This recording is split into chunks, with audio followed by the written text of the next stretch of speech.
Atripnuna chula sukavahanam.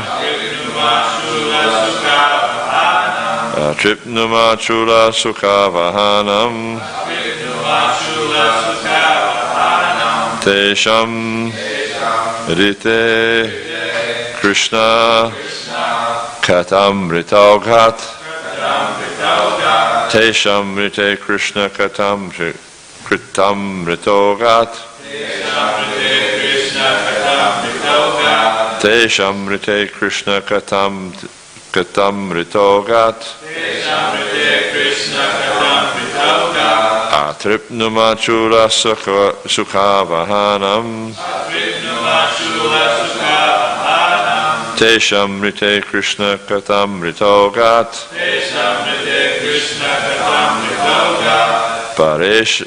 Paravaresham Bhagavan Vratani. Shutani me vyasa mukara bhikshnam. Atripnuma chula sukavahanam. Tesham rite Krishna katam ritogat. Paravaresham Bhagavan Vratani. Shutani me vyasa mukara bhikshnam. Atripnuma chula sukavahanam. Tesham rite Krishna katam ritogat. Paravaresham Bhagavan Vratani.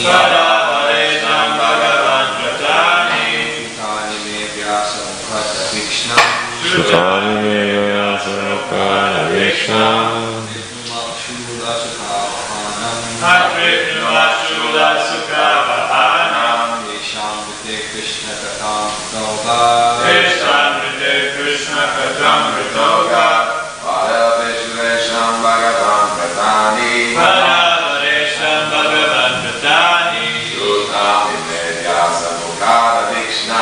Shutani me vyasa mukara bhikshnam. Atripnuma chula sukavahanam. Tesham rite Krishna katam ritogat. Paravaresham Bhagavan Vratani. Shutani me vyasa mukara bhikshnam.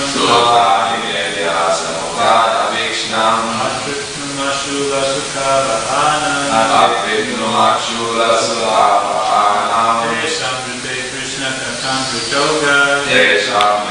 Krishna katam ritogat. Para higher. Avaresham of these lower. Bhagavan, O my Lord, O great one. Vratani, occupations.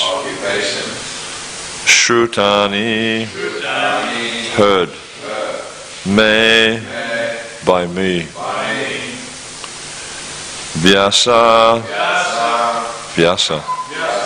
Mukhat, from the mouth. Abhikshnam, repeatedly. Atripnuma, I am satisfied with.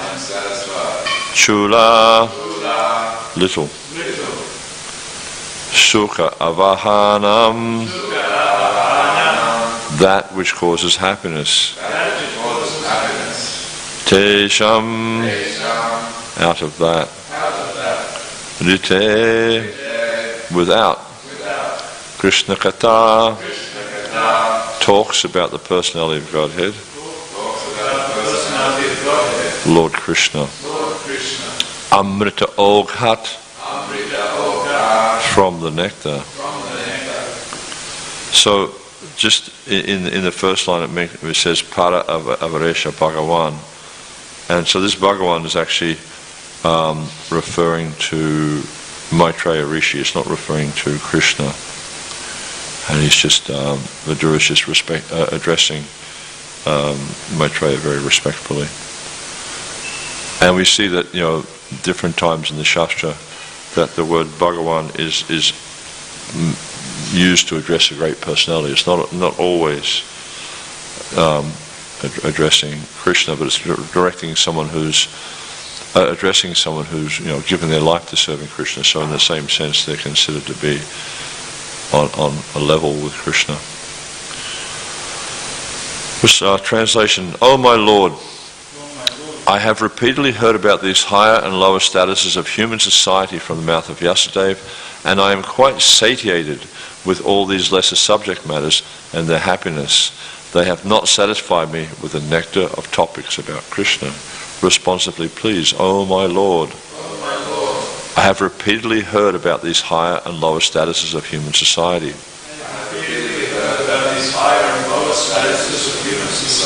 From the mouth of Vyasadeva. And I am quite satiated with all these lesser subject matters and their happiness. They have not satisfied me with the nectar of topics about Krishna. So, very interesting verse, this one. Especially if we consider it in the light of the previous 9 verses, where we see that Vidura has been asking Maitreya questions, but they're not the kind of questions you'd be expecting Vidura to be asking, considering that in the previous chapter he was talking with Uddhava. And Uddhava said, look, I am kind of like, I'm not really able to focus on this, and because I'm quite disturbed. Krishna's just left the planet, etc. And he's given me an instruction to go to Badrika Ashram, so I'm on my way there. So they had some brief discussion, yet they didn't really get into it. And then Uddhava said, you should go and speak to Maitreya Rishi about the name, form, quality and pastimes of Krishna. But we see here he's not asking him about the name, form, qualities and pastimes of Krishna. He's asking him things like, let me see, how do you find happiness in this world? That's the first thing he asks him about in text 2. Then in text 3 he asks him, that's just he's just repeating a point there. Text 4, give me instruction on the transcendental devotional service of the Lord, so that one who is situated in the heart can be pleased to impart from within knowledge of the absolute truth. So he's asking about devotional service, but not so directly. How the Supreme Lord takes on different incarnations. Particularly, to create the cosmic manifestation. So he's asking about the Purusha form of the Lord, Karana-dakshay, Garbha-dakshay, and Chira-dakshay, Vishnu. He wants to know about that. And then in text 6,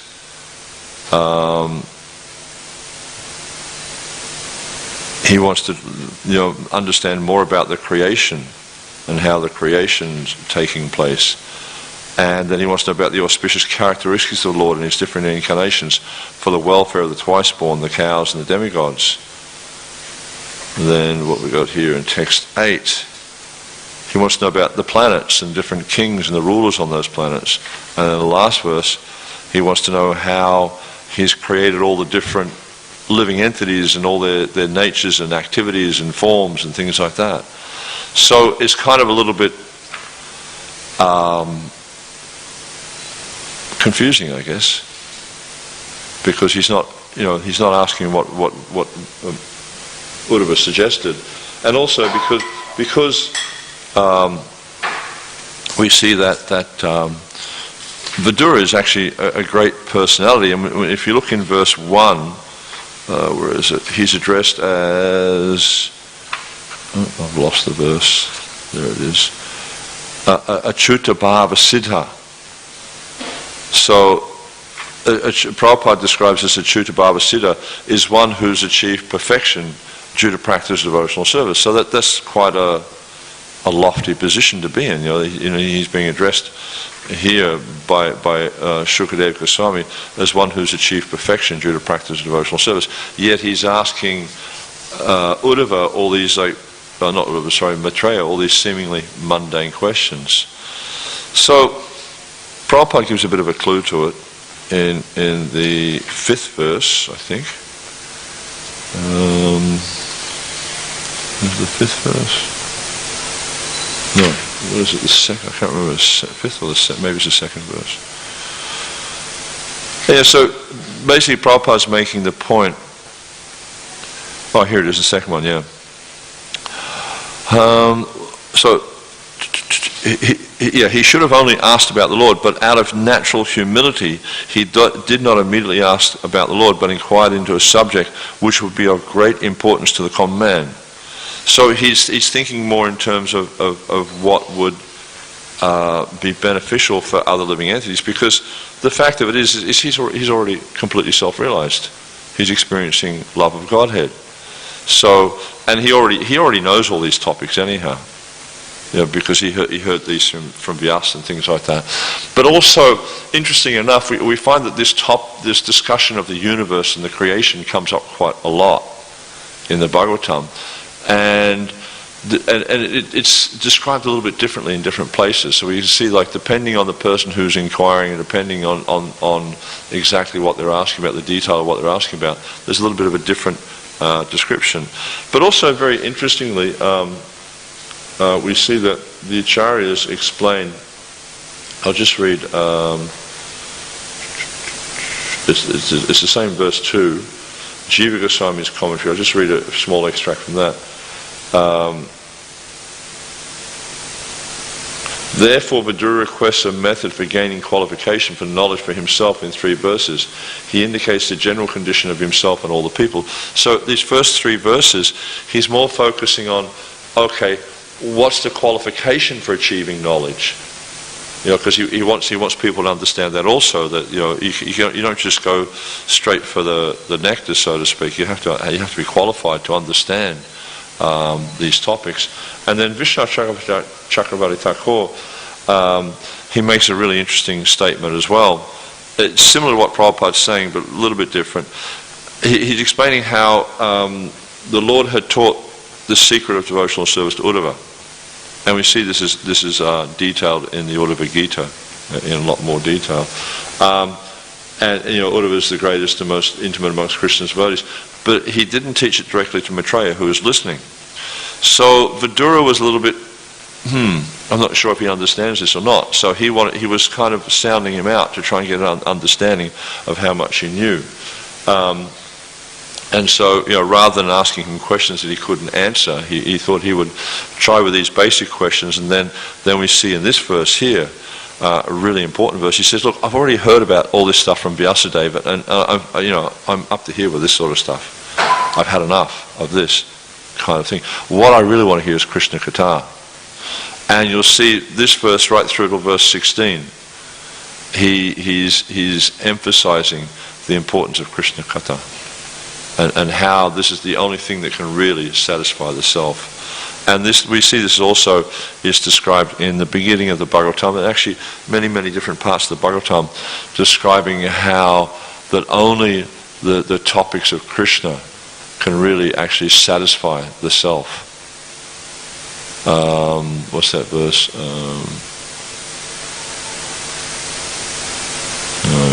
I was trying to remember it before and I couldn't remember. There's a really interesting verse, in, I think it's the 2nd or 3rd chapter of the 1st canto, where it's talking about how only these topics of Vasudeva Katha, Ruchi, Shanmahat, so that's a little bit different verse. It's talking about how by service to the Vaishnavas one develops this taste for hearing the topics of Vasudeva. And the reason it's focusing on that is because these topics of Vasudeva are the only thing that are really going to give us satisfaction in this world. And we see, people are talking about mundane topics day in, day out. It's like you get on the bus, they're all on their phones, they're talking about this, talking about that, yabba, yabba, yabba, yabba. all this sort of stuff. They're reading newspapers. Prabhupada makes the point so often, you read it, he said, he just spent 45 minutes reading Time magazine, and all he got from it was a headache. He just didn't see the point in reading these mundane literatures, because ultimately they only serve to bring about our attachment, deepen our conditioning in this material world. But when we hear the topics about Krishna, when we hear the topics about Vasudeva, this helps us to become freed from this material world. It helps us to overcome the conditioning of this material world. I read Prabhupada's purport.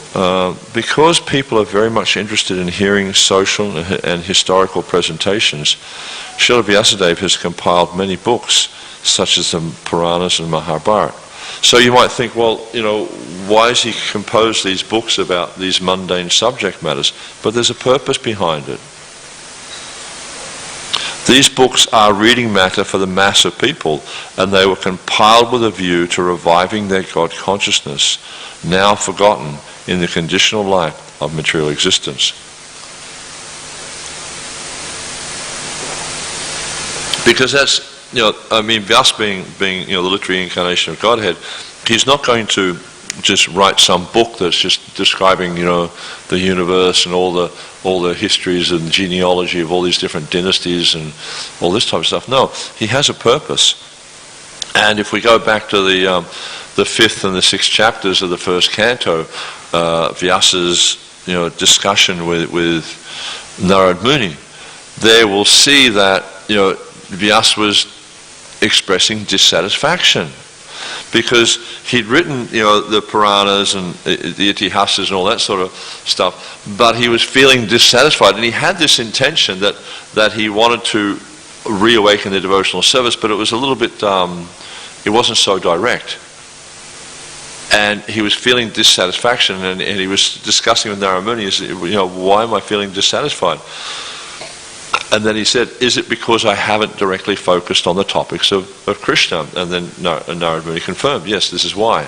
It's because you've neglected to discuss the topics of Krishna, because this is the only thing that's really going to bring satisfaction to the self, is to discuss these topics of Krishna. And this is why Bhagavatam is so important, because Bhagavatam focuses directly on topics of Krishna.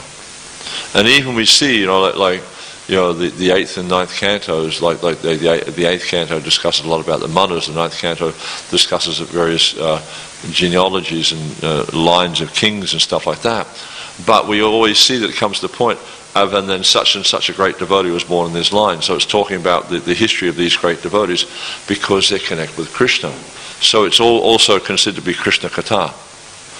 Because this point is being brought out here. This Krishna Katam Rita Togat, this the nectar of the topics of talks about Lord Krishna, because this is the real point of the Bhagavatam, because it's being presented that in the Bhagavatam that only through discussing these topics of Krishna will we become satisfied, will we become happy. Through discussing these other things, it's just like, these mundane topics of how long can you discuss these things before you become disgusted, before you want to talk of something else. It's like someone might have got themselves a brand new phone, and they're talking about their phone. Oh, my phone does this, my phone does this. They're talking about all the phone. How long could they talk about it for? After a few days, you kind of it wears off. It's like, it's just like the last one, It's slow, it's this, it's that, So it's the same thing. It becomes hackneyed. And Prabhupada used that word quite a lot. It becomes hackneyed. But the topics of Krishna, I was having a conversation with Ayodhyadev Prabhu in Canberra a few days ago on Sunday, and we're talking about Bhagavad Gita, and he was talking about how he's just started reading the Bhagavad Gita again, and he said it's like I've never read it before, because every time you read it, it's like there's newer and fresher realizations. What our understanding deepens the more we read, particularly for those who are actively practicing the process of bhakti. A mundane scholar can read it 1,000 times and never understand the slightest thing about Krishna. But because we're actively practicing the process of bhakti, then the process of bhakti is removing these anarthas, these upadhis.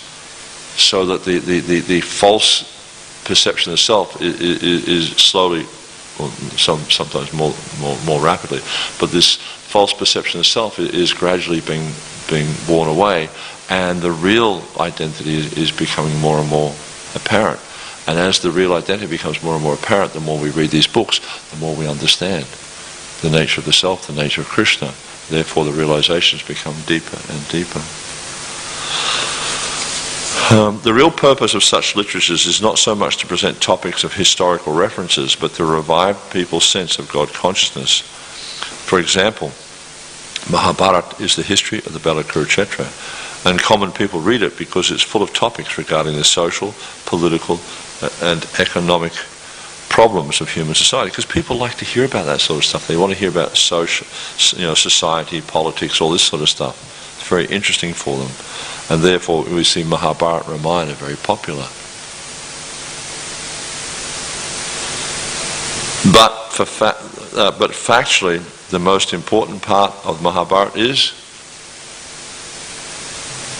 Bhagavad Gita, the most important part, which is automatically taught to readers along with historical narrations of the Battle of Kurukshetra. It's like the Bhagavad Gita is like this jewel that's hidden within all the chapters of the Mahabharata. There's like so many chapters of the Mahabharata, there's so many verses, even like there's some verses of the Mahabharata that have millions of verses in them.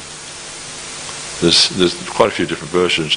The version we have here in this material, even the one we have now, is not the complete Mahabharata, but it's stated that there's 100,000 couplets or like jewel line verses.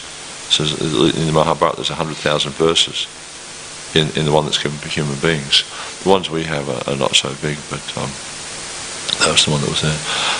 But hidden, so there's many stories there about sociology, society, politics, all the different intrigues in the court, and all these amazing stories.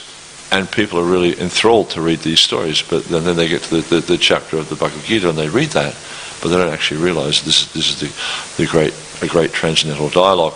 And we see in the different versions of Mahabharata, there's one by a person called Kamala Subramaniam, and she portrays Yudhisthira as being the real hero of the Mahabharata.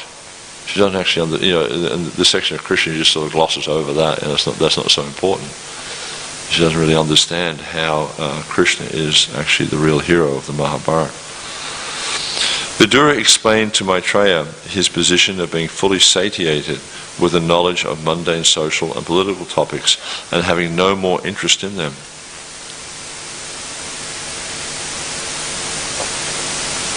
And especially Vidura, because he would have been, fully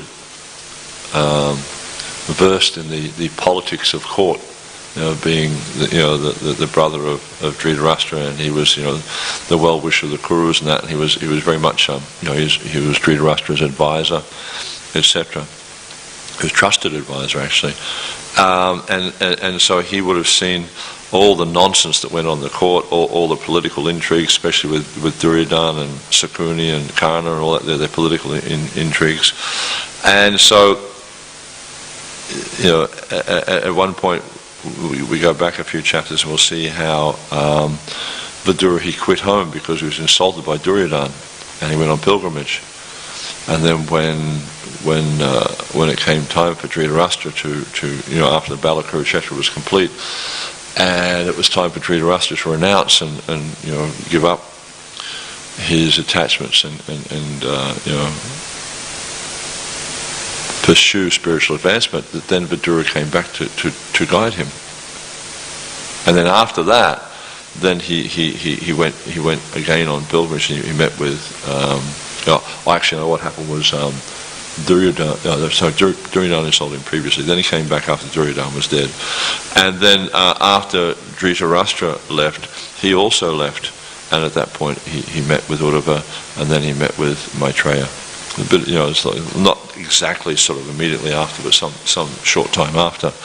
But we see that because of, even like you look at how Duryodhana insulted Vidura. Vidura wasn't really insulted by that, but he just, okay, great, this is my excuse to get out of here.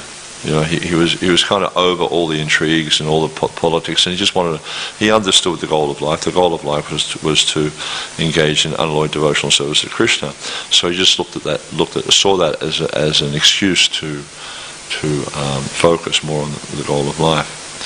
He was anxious to hear about transcendental topics regarding Lord Sri Krishna, because there were insufficient topics directly concerning Krishna in the Puranas, Mahabharata, etc. He was not satisfied and wanted to know more about Krishna. Krishna Katha, or topics regarding Krishna, are transcendental, and there is no satiation in hearing such topics. Bhagavad Gita. And that's an interesting point, because he's saying, I've heard these other things about the creation, about the different avatars and things like that. I'm satiated, I'm satisfied. And that's the case with material topics. It doesn't take long to become, satiated with these particular topics, but, you're never really satiated because the topics themselves don't really give you satisfaction, like lasting satisfaction.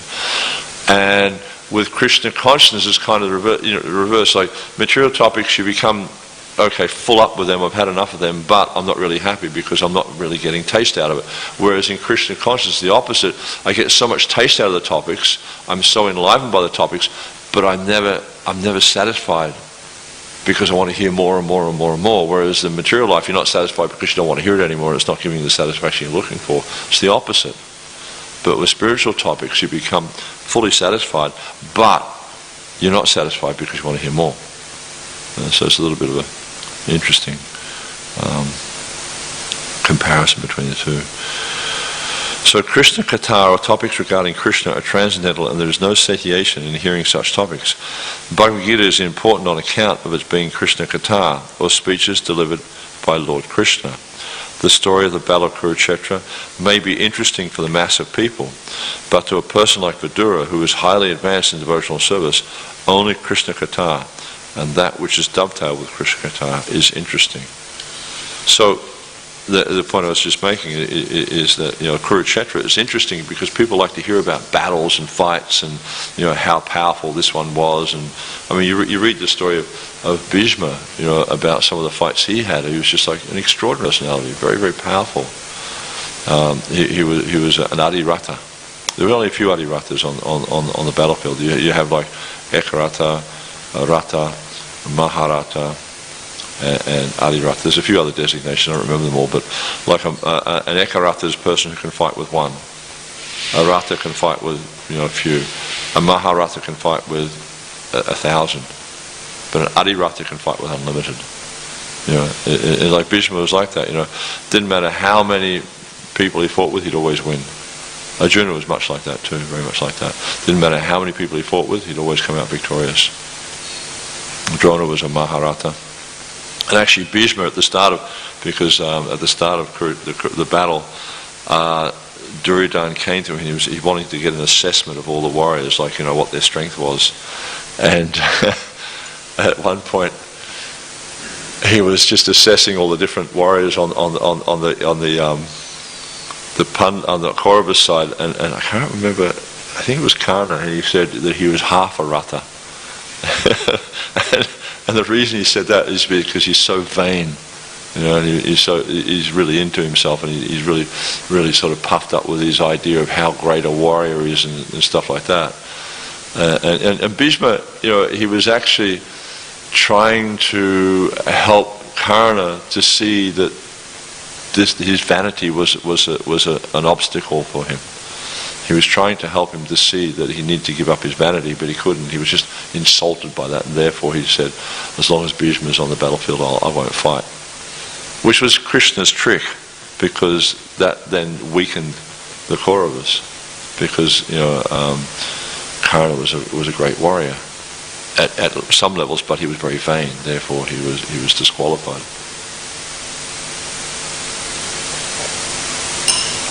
And because of his vanity, he had different curses against him, which also impacted on his capacity to be victorious. Vidura wanted to hear of everything from Maitreya, and so he inquired about him, but he desired that all the topics be in relationship with Krishna. As fire is never satisfied in its consumption of firewood, so a pure devotee of the Lord never hears enough about Krishna. And this is the important point of these next 7 verses, or this verse and the following 6 verses, is that the devotees just are constantly aspiring to hear about Krishna. And you'll see this with Parikshit in his inquiries with Sukadeva Goswami. He's not asking him about politics. He's not asking about the history of the Kauravas and the Pandavas. No, he wants to know about Krishna. This Krishna Katamritam. He's just hankering to hear more and more and more about Krishna. And the same with the sages in Nrsimha, because when they start hearing, because originally the sages in Nrsimha, it describes earlier on the Bhagavatam how they were actually jnanis. But from the process of hearing the Bhagavatam, from the process of hearing Krishna Katha, they became purified, and it got to the point where they were just thirsting. They had this trishna, this thirst to hear the topics of the Bhagavatam, and they were just more and more they wanted to hear about Krishna, they wanted to hear about the Bhagavatam. They want to hear these topics, and the Sutta, Mahabaho, they're saying, Sutta, please tell us more. This is so beautiful. And this is the purifying effect of hearing the topics of Krishna, is that, in the beginning stages one might think, oh, okay, it's just another, whatever story or something like that. But as one becomes more and more purified, then the thirst just grows, and one becomes more and more eager to hear. And it gets to the point where one even though you're relishing the discussion, that one's never satisfied. You want to hear more and more and more and more. And we look at the pastimes of Mahaprabhu when he met with various personalities, such as Ramananda Roy. And they were just like discussing for hours and hours and hours just the topics of Krishna. No mundane topic. And so many times we see when Mahaprabhu came to the association of great devotees, that the time would just pass. Or even we go back into the previous chapters when Vidura and Uddhava met. It describes how the night passed like it was a moment. Vidura had just asked Uddhava a few short questions, and before you knew it, the night had passed, because they were just absorbed in discussing these topics of Krishna. As fire is never satisfied with the consumption of firewood, so a pure devotee of the Lord never hears enough about Krishna. Historical events and other narrations concerning social and political incidents all become transcendental as soon as they are in relationship with Krishna. That's why with the Mahabharata, because it's all connected to Krishna, it's a transcendental discussion, even though it's a history, because it's connected with Krishna, or Ramayana, because it's connected with Ram. It's transcendental. So, there's so many histories in the world, but then, they're not that interesting. Like I remember at school we learnt British history, the Magna Carta and all that, 1066 and all that sort of stuff, and these different kings, but it's kind of like pretty boring stuff. Really, really tedious, because it's not connected. It's just connected with mundane persons who are just, struggling in this material world to try to increase their influence, to try to increase their possessions, to try to increase their power, and ultimately they're foiled by the material nature. There was one king there. I think his name was Elred or something like that. I always found this story amusing, because they had this sense of like in Krishna consciousness, or in Vedic understanding, the king is understood to be the representative of God, and previously the king was seen on that level. This guy was a bit mad, and he actually thought he was God, because the king was God's representative, and all his courtesans were kind of disbelieving him, basically, that and he said, I'll show you, I'll stop the tide. So they went down to, I can't remember where it was. It's a famous place in England now because of this incident. They went down, and he stood by the beach, and he was telling the tide to stop, and the tide just kept coming and coming, and apparently it was up to his waist by the time he gave up, and realized that he wasn't going to stop the tide. So, but it's just like it's humorous, but it's a mundane story. and it's not something we get great, satisfaction from, unless, you get satisfaction from laughing at an idiot. But, that's about the extent of it, But in terms of wanting to repeat this again and again and again and again, I mean, how many times can you read, Lord of the Rings or Harry Potter or something like that? Before, I mean, some people are extraordinary. They just read these books hundreds of times, and they become authorities on it, like it's like their life depends on it. But ultimately, it's not going to be satisfying, and it's not going to be liberating. Whereas by absorbing ourselves in these pastimes of Krishna, and also, Prabhupada makes an important point here that when things are in relation to Krishna, they become transcendental. Just like, for example, we're sitting in a building, right? Marble on the floor, plaster on the walls, bricks on the outside, etc. Tin on the roof. These are all mundane materials. They're just material objects.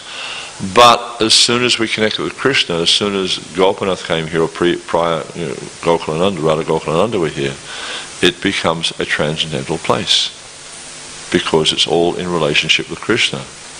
So anything that has relationship with Krishna also is transcendental. And that's the skill of the devotee, is to somehow or other connect everything to Krishna. And therefore, everything we have. I remember when I first joined the temple, we always talk about cleaning Krishna's temple, or washing Krishna's pots, or picking flowers. The whole conversation was connecting everything with Krishna. And by doing this, we become spiritualized. Our consciousness becomes spiritualized. The activity becomes spiritualized because we're connecting it to Krishna. So this is the skill of the devotee, is to connect everything to Krishna. So every aspect of our life we connect it to Krishna. Therefore, rather than this being contaminating, it's liberating because it's connected to Krishna. That is the way to transform mundane things into spiritual identity. The whole world can be transformed into Vaikuntha if all worldly activities are dovetailed with Krishna Katha.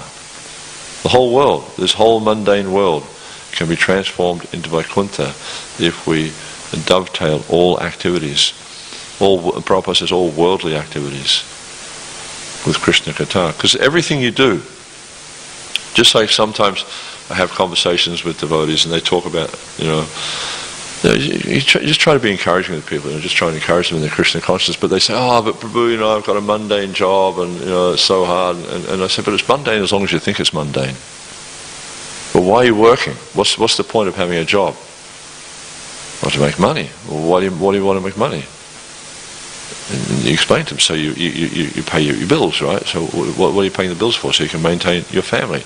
Your family are devotees. Therefore, it's not a mundane activity at all, because you're doing this activity so you can maintain devotees, so you can pursue your devotional service, because you need to eat, you need to have a place to sleep, you're going to have electricity and gas and whatever, phone, etc. But you're doing all this ultimately so you can maintain devotional service. Prabhupada's father, for instance, he is, I think it was his uncle, I'm not sure. Anyhow, father or uncle had a cloth shop. In the Leelamrita it says father, but elsewhere it says uncle. Prabhupada also, in conversation, he talks about it being his uncle, had a cloth shop. Anyhow, his father used to go to work, but he'd wake up in the morning, he'd do deity worship. Prabhupada would remember sometimes waking up as a child and seeing his father doing deity worship. Then he'd go to work, and he'd come home for lunch, and he'd do some more deity worship at lunch. Then he'd go back to work, and then he'd come home in the evening, and he'd have his bath and do more deity worship. So it seemed like he was a mundane person because he was working a lot, long hours. But Prabhupada said actually his main business was deity worship. So he was doing all those activities so that so he could maintain his deity worship. They weren't very well to do or anything like that, because you read the story in the Leelamrita of Prabhupada's first Rath Yatra. His father went to buy him a chariot, for the Rath, but they couldn't afford it. So when he was coming home, young Abai was crying, rubbing his eyes like that, and this old lady comes in, what's the matter? And they explained, interesting, I have a chariot, you can have. So they gave him a chariot, and he did it. So So he was working, but he wasn't working for the idea of gratifying the senses. To go out and get money so I can have a nice house, so I can live comfortably, and so I can enjoy sex, and I can gratify. No, that wasn't there at all. The whole focus was to do all this simply so he could do devotional service. So in that way, the activity becomes spiritual, becomes transcendental.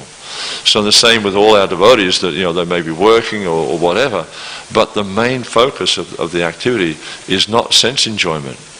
If it is sense enjoyment, then Griha Medis, their whole life is just based around enjoying the senses. But because devotees are working simply so they can maintain the body and soul to practice devotional service, it's transcendental. And there's this interesting discussion in the 5th canto, the 1st chapter, because Priyavrata Maharaj was he was lamenting, because in the end of the 4th canto, Narad Muni is telling Priyavrata to renounce and live in the forest, become a sannyasi kind of thing. But then Swayambhu Manu is saying, hey, I'm getting old. I'm the one who needs to be renounced. You have to take up responsibility. And Narad Muni's been preaching to him about renunciation, so it's a bit incompatible there. And then so Priyavrata obviously wanted to follow his father, but also he liked the idea of being a renunciate and going to the forest was very attractive. Taking no responsibility, no material responsibilities. But also he was concerned about becoming contaminated with this interaction with managing and whatever. So what happened was Brahma came down and said, no, actually you should follow what your father says, because this is your duty to do this. So he did that. And then sometime later, he was lamenting that he'd become caught up in all this stuff and became materially affected, materially contaminated. But then the story goes on, the explanation goes on, and Prabhupada explains there in his purports, that actually he hadn't become contaminated at all because he was still absorbed in thought of Krishna. And Prabhupada makes the point, it doesn't matter what ashram you're in. Ashram is irrelevant, it's just a material identification. The main essence is this identification with Krishna. If you identify with your ashram, then that's material. But if you're utilizing that ashram as a vehicle to serve Krishna, then that's transcendental, and it doesn't really matter whether you're a brahmachari, grihastha, vanaprastha, or sannyas. It makes no difference in the ultimate issue. The main thing is that whatever facility we have, and we see this in the prayers of Bhaktivinoda Thakur, who was a grihastha with how many children? 11 children. And someone will look at us and say, guy's just a sense enjoyer. But no, he used grihe taka, vana taka, sarihari bole taka. He just used everything to serve Krishna. That was his focus. So we understand that Thakur Bhaktivinoda, he was a Paramahamsa. He was a greatly advanced, liberated soul. Because everything he had was just simply for the pleasure of serving Krishna. My wife, my house, my family, everything like that, And like, what was I was listening to a class the other day. Rampad Maharaj was talking about Thakur Bhaktivinoda, how he was reflecting on in one of his prayers. He was reflecting on that he was because he was a high court judge and all this sort of stuff, but because his family were all devotees, he just thought this is. He saw the connection. He saw how, even though he was doing this work and that, because his family were devotees and he was maintaining his family, how this was very, very. It was correct. It was right. It was rightfully situated. I'll just read the last short paragraph. There are two important Krishna kathas in the current world. They are? Yes, very good. Bhagavad Gita is Krishna Katha because it is spoken by Krishna, whereas Srimad Bhagavatam is Krishna Katha because it narrates about Krishna. Lord Chaitanya advised all his disciples to preach Krishna Katha all over the world. Does anyone know that verse?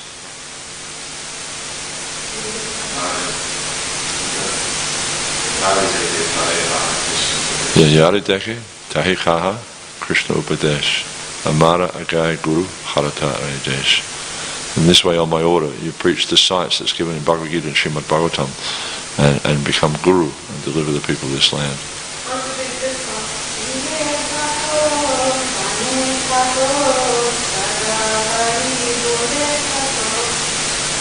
Yes, very good. To preach Krishna Katha all over the world without discrimination, because the transcendental value of Krishna Katha can purify one and all from material contamination. And that's the amazing, one of the many amazing qualities of this process of devotional service. It doesn't matter who it is. And we see, in the pastimes of, like a human being, child, old man, whatever, dog. We even see, in the pastimes of Lord Chaitanya. Who was it who was Shivananda saying? He was charged with when devotees came from West Bengal to Puri to visit Lord Chaitanya, his duty was to take care of all the devotees, to make sure they had no problems, to pay the taxes, to deal with all the rogues, this thing, whatever. And at one point there was a dog, and and Prabhupada makes this point, can purify one and all, the point without discrimination. To spread Krishna Katha without discrimination. So we see with Shivananda saying he also had this same mood, that he would just, it didn't matter who they were, advanced devotee or junior devotee, whatever, he would take care of the needs and make sure that they felt no inconvenience on the travel. He would send people ahead to organize the places to stay, make sure there was prasad, etc. Everything, he would do like that. Without discrimination. And even there was a dog joined the party, he made sure the dog was taken care of without discrimination. And we see that Lord Chaitanya, he showed the example of, because when they got close to Puri, something had happened, I can't remember the exact story, and Shivananda Sain had neglected to feed the dog. He had he was caught up with some, I think Nityananda, there was some pastime with Nityananda Prabhu there. And so he didn't feed the dog as per normal. And then the dog left the company of the devotees, and he was lamenting as, I've offended this dog because I didn't take care of him. And so he's gone away, and he was like lamenting. And then when he got to Puri, the dog had actually gone ahead. And Lord Chaitanya called the dog, and he had the dog chanting Hare Krishna. So we see, these 2 points that Prabhupada is making in this last sentence. Without discrimination, we should spread Krishna Katha without discrimination, and it can purify one and all from material contamination. It doesn't matter, because Krishna Katha reawakens the original identity of the living entity. Jivera Sarupa Hoy Krishna Nitidas. It reawakens this identity that I'm Krishna's eternal servant, and enables us to give up this false identity of being this body. So therefore, by spreading Krishna Katha in whatever form, it can be in the form of book distribution, it can be in the form of Harinam Sankirtan, it can be in the form of prasad distribution. Because it's connected with Krishna, it's all Krishna Katha. In whatever form we spread Krishna Katha, just widely, without discrimination to anyone, then it will reawaken. If it wasn't for the Sankirtan movement going on in the world right now, this world would be in a very, very difficult place. It would be quite abominable. But it's only the Sankirtan movement that's, it's only right now it's slowing down the tide of Kali Yuga, but actually the Sankirtan movement has the capacity to turn back the tide of Kali Yuga. And Prabhupada mentions that it can actually, in this purport, he's saying, the whole world can be transformed into Vaikuntha if all worldly activities are dovetailed with Krishna Katha. So it's very, very important that we connect everything with Krishna, not just for ourselves, but for everyone else. Just help them to connect their lives with Krishna. Okay, I finished it there. Any comments, discussion, Prabhu? Just the last point, Krishna Katha can purify one and all. So Krishna Katha is so amazingly powerful, and possible that also like other literatures that Vedas become Yeah. Well, Prabhupada makes that point in the second verse purport, that it's to bring people to the point of being receptive to Krishna Katha, because not everyone's willing to hear. I mean, you just walk out the street and the first person you meet, talk to them about Krishna. Are they willing to hear? And we see here Vidura, he's also testing that. He in the first 3 verses, he kind of is stating preliminary qualifications, or putting out the preliminary qualifications that need to be there to be open or receptive to hearing Krishna Katha. So not everyone's receptive. Very powerful, But if someone puts their fingers in their ears and you're yelling Hare Krishna at them, I mean, how's it going to help? And you see that sometimes when you're on Harinam, people walk past me with their fingers in their ears. It's just they're not willing to hear. It's like you can, like you say, you can lead a horse to water, but you can't make him drink. The water's right there, and he's dying of thirst, but he doesn't want to drink it. And there's so many foolish people in this world. You can put the very thing that can save them right in front of them and say, look, here, take this, it's yours, it's free, take it, it'll save you. No, I'm happy, I'm satisfied, I've got everything I need in life. And they won't take it because they're foolish. Prabhupada would say, you're blind, stubborn, pig, stubborn, foolish, obstinate. He would use terms like that sometimes. They're obstinate. They're so stubborn. They're suffering like anything in this material world, but they think they're enjoying. And you present to them free of charge the very thing that can change their life, and they won't take it because they're so obstinate, they're so stubborn. So that's why the other literatures are there, is to attract people to Krishna consciousness. And that's why we see that devotees also are writing many different books, different topics, subject. Like you look at Deva Rita Maharaj's books. They're not like, some of them are not so like hard sell preaching, but they are, presenting Krishna consciousness in another way, so that those who are not so much attracted to reading Bhagavatam or Bhagavad Gita may read those things. Or we see that Vyasadeva, same thing. The Mahabharata, it's amazing stories. Mahabharata's amazing stories. But right in the middle, there's the filling of the sandwich is the Bhagavad Gita. So they read the stories because they want to hear about the court politics, and they want to hear about all the beautiful women in the court, and the marriages and this thing and that thing, and the fighting and that. But then while they're reading that, there's these 18 chapters of philosophy, which I don't really like, but it's there, so I'll just read through it quickly, and I won't get too much into that. But eventually they get to the point of understanding that Krishna is the Supreme Personality of Godhead, and they get to this Sarvatamam Parityajya.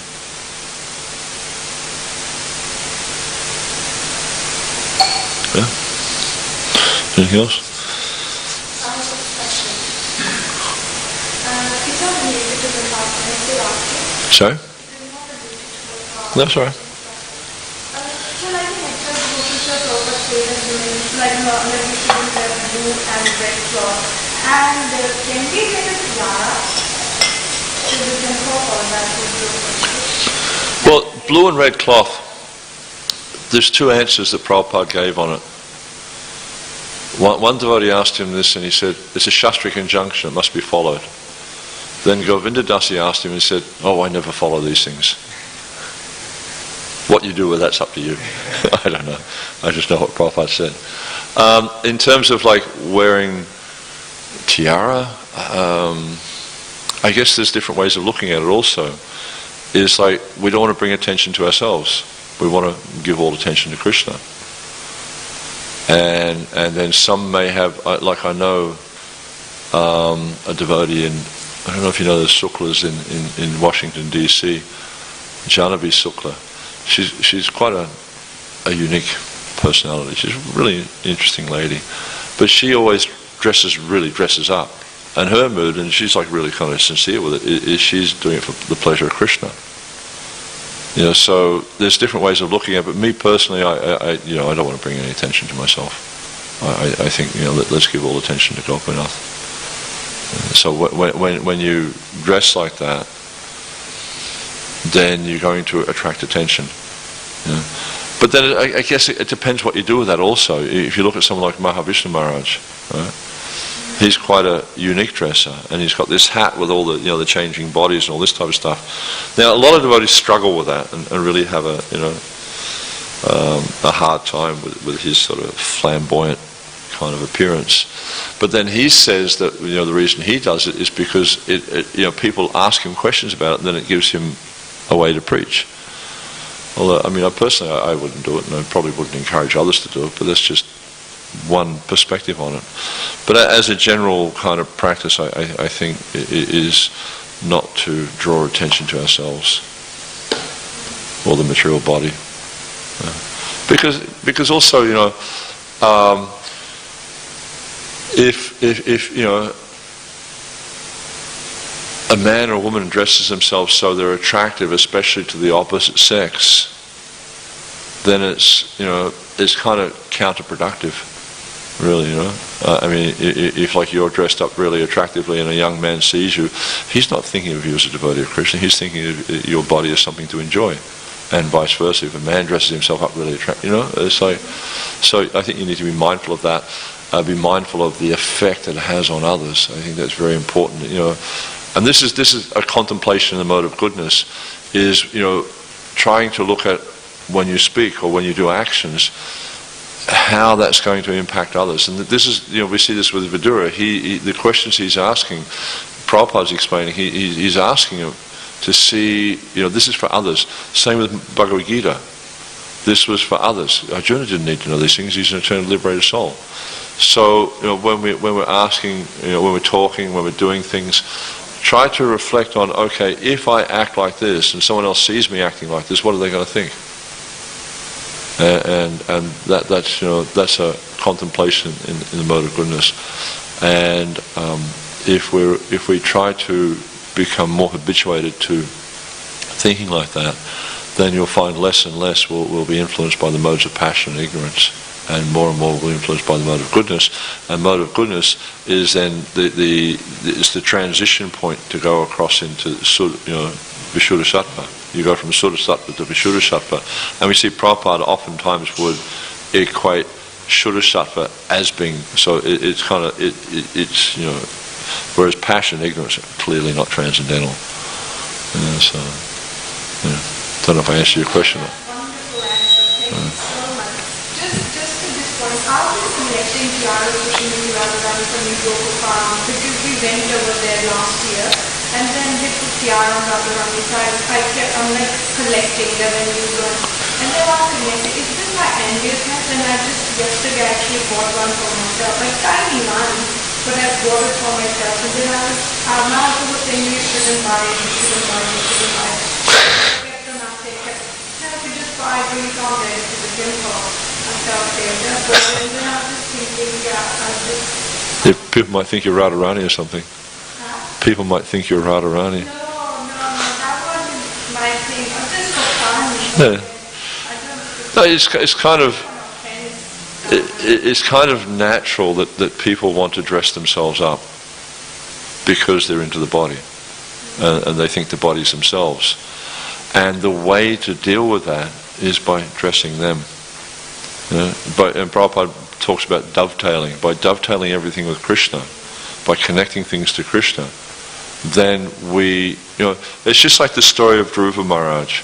He went to the forest and he's praying, he's doing his austerities, to see Vishnu. Why? Because he wanted a kingdom greater than the kingdom of Lord Brahma. But because he was approaching Krishna, Sakama, Savakama, Mokshakama, because he was approaching Krishna, he became purified of that. So the same thing is if you have this tendency to dress yourself up, and I think most people do, they like to wear nice clothes, this thing, that thing, do it for Krishna. Or do it to Krishna. Dress him up. Dress up Radharani. Put nice tiaras on Radharani. Then you'll lose that desire. You become purified of that. Because generally speaking, the desire to dress up the body is an anatta. And we overcome these anattas because we think the body's a self. It's just, it's identifying this body as being the self. So, ushupati is a false identification. But when we do this for Krishna, when